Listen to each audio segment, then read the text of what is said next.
ಆದಂತಹ ಸ್ಥಾನಮಾನವನ್ನು ಹೊಂದಿ ವಿಜೃಂಭಣೆಯಿಂದ ಇದ್ದಂತ ಕಾಲ ಅದು. ಸಂಸ್ಕೃತ ಭೂಯಿಷ್ಠವಾಗಿ ಶ್ರೀ ಸಾಮಾನ್ಯರಿಗೆ ಅರ್ಥ ಆಗ್ತಿರಲಿಲ್ಲ ಆ ಭಾಷೆ. ಸಂಸ್ಕೃತ ಬಲ್ಲಂತ ಪಂಡಿತ ಪಾಮರರಿಗೆ ಮಾತ್ರ ರೂಪಿಸ್ತಾ ಇತ್ತು. ಒಂದು ಹರಿಶ್ಚಂದ್ರ ಮಹಾಕಾವ್ಯದಲ್ಲಿ ರಾಘವಾಂಕ ಅಂತಕ್ಕಂಥವ್ರು ಬರೆದಿದ್ದಾರೆ. ಇದರ ಅರ್ಥ ಸಾಮಾನ್ಯ ಪ್ರಜೆಗೂ ಅರ್ಥ ಆಗ್ತಿರಲಿಲ್ಲ. ನೋಡಿ, ಉಳ್ಳವರು ಶಿವಾಲಯವ ಮಾಡಿದರೆ ನಾನೇನು ಮಾಡಲೆ. ನೋಡಿ, ಇದು ಮಾತಿನ ರೂಪ ಎಷ್ಟು ಸರಳವಾಗಿದೆ. ಚಕ್ರವರ್ತಿಯ ರೂಪದಲ್ಲಿ ಹೊರಟೋಗ್ತಿದೆ ಅಂತೇಳಿ ಎಷ್ಟು ಮಾರ್ಮಿಕವಾಗಿತ್ತು, ಶ್ರೀಸಾಮಾನ್ಯರಿಗೆ ಅರ್ಥ ಆಗ್ತಿತ್ತ. ಅದೇ ರೀತಿ ರನ್ನನ ಗದಾಯುಧ ನೋಡಿ ಹೇಳೋದಿಷ್ಟ. ಇಷ್ಟೊತ್ತು ಎಲ್ಲ ಅತಿಥಿ ಗಣ್ಯರು ಎಲ್ಲ ಮಾತಾಡಿದ್ದಾರೆ. ಅದ್ರ ಮೇಲಾಗಿ ಒಂದು ಮಾತು ಹೇಳ್ತೇನೆ. ಎಲ್ಲ ಸಮಾಜ ಸುಧಾರಣೆ ಮಾಡೋರು ಹೇಳೋದಿಷ್ಟೇ. ಒಳ್ಳೆತನನೇ ಮೈಗೂಡಿಸ್ಕೊಡೋದು, ಒಳ್ಳೆತನನೇ ಬಸರಿಸೋದು.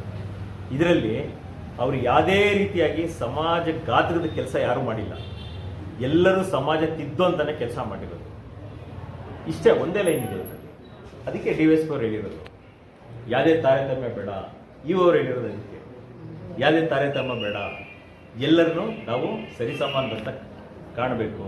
ತಾಲೂಕು ಆಡಳಿತ ಅದಕ್ಕೆ ಬದ್ಧತೆಯಿಂದ ಟೊಂಕ ಕಟ್ಟಿ ನಿಂತಿದೆ. ಸಣ್ಣ ವಿಚಾರ, ದೇವಸ್ಥಾನದಲ್ಲಿ ಎಂಟ್ರಿ ಇಲ್ಲ ಅಂದ್ರೂ ನಾವು ಎಂಟ್ರ್ ಆಗ್ತೀವಿ. ಮೊನ್ನೆ ಇದರಲ್ಲಿ ಇಲ್ಲಿ ಹಳ್ಳಿಯಲ್ಲಿ ವಿಸಿಟ್ ಮಾಡಿದ್ವಲ್ಲ ನಾವು, ಮಿಕ್ಕೆರೆ, ಅಲ್ಲೂ ಕೂಡ ಅಷ್ಟೇ ಎಲ್ಲೋ ಒಂದು ತಾರತಮ್ಯ ಆಗಿದ್ದಕ್ಕೆ ನಾವು ಜಡ್ಜವರು ಕೂಡ ವಿಸಿಟ್ ಮಾಡಿದ್ವಿ, DSP ವಿಸಿಟ್ ಮಾಡಿದ್ವಿ, ನಾನು ಕೂಡ ವಿಸಿಟ್ ಮಾಡಿದ್ದೆ. ಅಲ್ಲಿ ಲೋಕಲಲ್ಲಿ ತಿಳಿ ಹೇಳ್ತಕ್ಕಂಥ ಕೆಲಸ ಮಾಡಿದ್ವಿ. ಸೊ ನನ್ನ ಸಂದೇಶ ಇಷ್ಟೇ, ನಾವಾಗಲಿ ನೀವಾಗಲಿ ಅಂಬೇಡ್ಕರ್ ಕೊಟ್ಟಿರ್ತಕ್ಕಂಥ ಯಾರೇ ನಮ್ಮ ಭಾರತದ ಸಂವಿಧಾನ ಏನು ಅಂಬೇಡ್ಕರ್ ಅವರು ಬಂದಿದ್ದಾರೆ, ಆ ಸಂವಿಧಾನ ಚೌಕಟ್ಟಿನಲ್ಲೇ ನಾವು ಬದುಕ್ತಾ ಇದ್ದೀವಿ. ಯಾರು ಕೂಡ ಅದು ಮಿಗಿಲಾಗಿ ಯಾರೂ ಇಲ್ಲ. There is nothing above the constitution prevails ಅಷ್ಟೇ.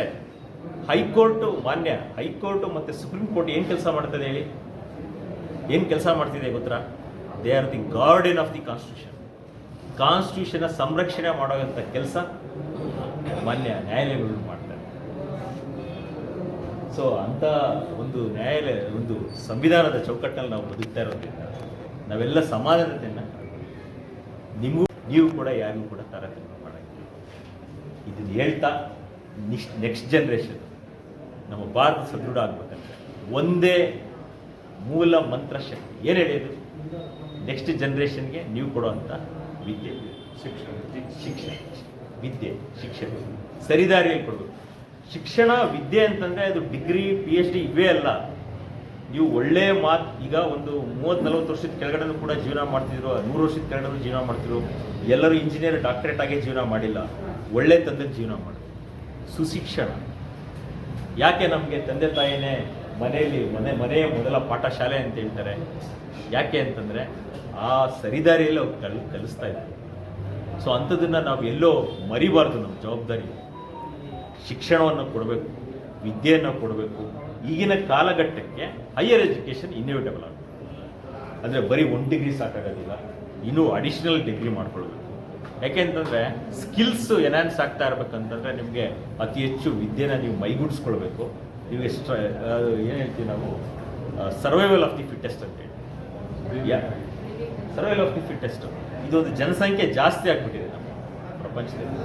ಸೊ ಹಾಗಾಗಿ ಕಾಂಪಿಟೇಷನ್ ಜಾಸ್ತಿ ಆದಾಗ ಏನಾಗುತ್ತೆ, ನೀವು ಸ್ಕಿಲ್ಸ್ನ ಅಡಾಪ್ಟ್ ಮಾಡಿಕೊಂಡು ನಿಮ್ಮ ವೃತ್ತಿಯಲ್ಲಿರ್ಬೋದು, ವಿದ್ಯೆಯಲ್ಲಿರ್ಬೋದು, ಅವಾಗಲೇ ನಿಮಗೆ ಸಸ್ಟೈನ್ ಆಗೋಕ್ಕೆ ಸಾಧ್ಯ.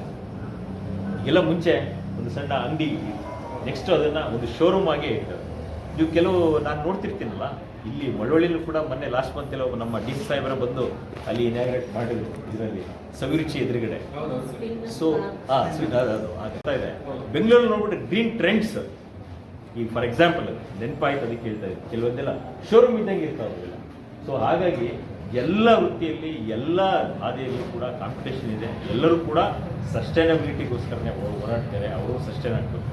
ಸೊ ಇದನ್ನೆಲ್ಲ ಮನಸ್ಸಲ್ಲಿ ಇಟ್ಕೊಂಡು ನೀವು ನಿಮ್ಮ ಮಕ್ಕಳಿಗೆ ಒಳ್ಳೆಯ ಎಜುಕೇಷನ್ ಕೊಟ್ಟರೆ ನಿಮ್ಮ ಮನೆತನನೂ ಉದ್ಧಾರ ಆಗುತ್ತೆ, ಸಮಾಜನೂ ಉದ್ಧಾರ ಆಗುತ್ತೆ, ದೇಶನೂ ಉದ್ಧಾರ ಆಗುತ್ತೆ. ಇಷ್ಟು ಹೇಳ್ತಾ ಶುಭಾಶಯಗಳು. ಮಾತು ಮುಗಿಸ್ತೇನೆ.